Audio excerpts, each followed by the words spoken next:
Welcome to Centinela de Cristo. Blessings, this is Pastor Luis Luciano from Oklahoma. Sunday, June 15.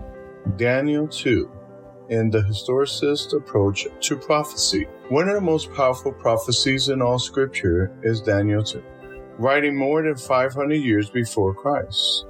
The prophet set out world history, starting from his time in Babylon, and then through Media-Persia, Greece, Rome, and the breakup of Rome into the nations of modern Europe as they exist today.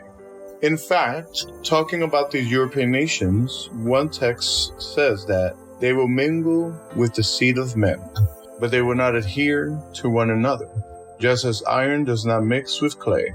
Daniel 2:43. This prophecy has been amazingly fulfilled. That is, despite all sorts of intermarriage between the people, from prince to plebes of these nations, they remain divided.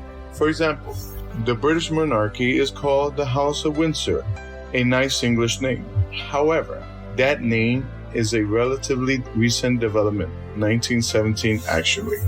Before then, the family was called Saxe-Coburg-Gotha, a distinctly German name, because many of the British royalty, through mingling with the seed of men, were blood relatives with the Germans. However, these blood ties were not enough to keep them from war, and so, during World War I, wanting to dissociate themselves from their hated enemies, they changed the name to the House of Windsor. Read Daniel 2, verses 31 to 45.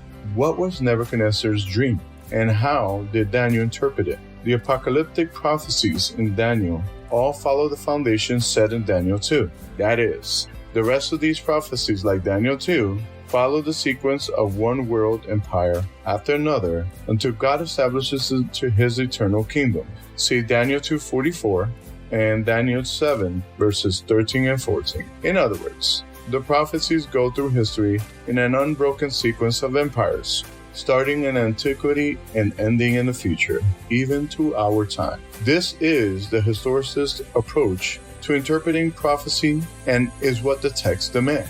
This use of the historicist approach is crucial for understanding last-day events, particularly as they are depicted in the book of Revelation. How does Daniel 2 prove to us that not only does God know the future, but that he is ultimately in charge of it?